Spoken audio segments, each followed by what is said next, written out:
ఈరోజు ఇంత దారుణంగా ఉన్న ఒకవైపున వ్యవస్థలన్నీ కూడా దారుణంగా అప్పటితో కంపేర్ చేస్తే దారుణంగా వ్యవస్థలన్నీ కూడా వెనక్కిపోయిన పరిస్థితులు ఒకవైపున కనిపిస్తూ ఉంటే, మరోవైపున సంపద సృష్టి, ఇది వెరీ ఇంపార్టెంట్.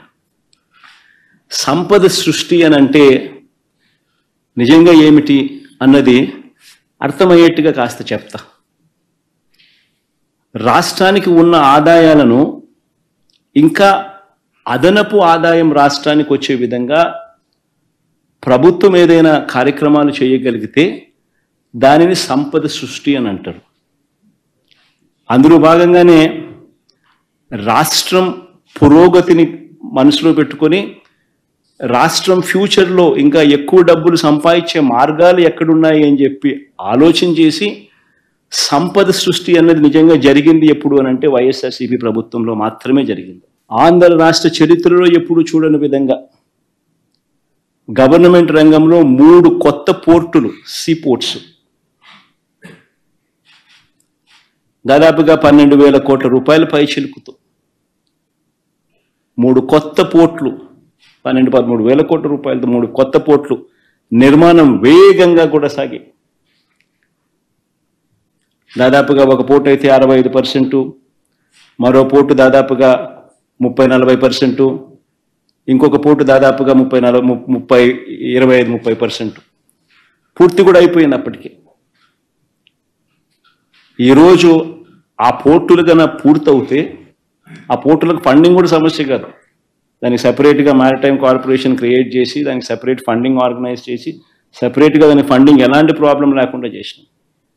ఆ పోర్టులు పూర్తవుతే ఈరోజు ఒక శ్రీశైలం కట్టాలని అంటే అప్పట్లో 900 కోట్లు 600 కోట్లు అయి ఉండొచ్చు. ఈరోజు అదే శ్రీశైలం కట్టాలంటే 50,000 కోట్లు తక్కువ కాదు. That is the value of assets. ఈ పోర్టులన్నీ రేపొద్దున లక్షల కోట్లకు వాల్యూస్ అవుతాయి. ఈ పోర్టులు కానీ ఈ మెడికల్ కాలేజెస్ కానీ ఇవన్నీ కూడా 17 కొత్త మెడికల్ కాలేజీలు కడతా ఉన్నాం.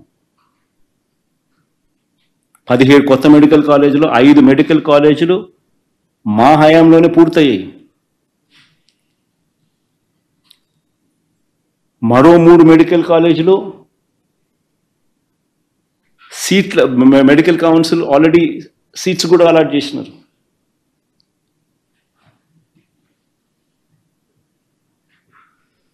ఇలాంటి ప్రాజెక్టులు పూర్తవుతే దానిని సంపద సృష్టి అని అంటారు. ఇవి అందుబాటులోకి వస్తే రాష్ట్రానికి అదనపు ఆదాయాలు వస్తాయి. ఒక సీపోర్ట్ వస్తే ఆ సీపోర్ట్ చుట్టుపక్కల ప్రాంతాలన్నీ కూడా అభివృద్ధి చెందితే దానివల్ల జిఎస్డిపి పెరుగుతుంది, ఉద్యోగాలు వస్తాయి, పెరుగుదల కనిపిస్తుంది. మెడికల్ కాలేజీలు వస్తే ఖర్చులు తగ్గుతాయి, టెరిషరీ కేర్ అవైలబుల్గా ఉంటుంది.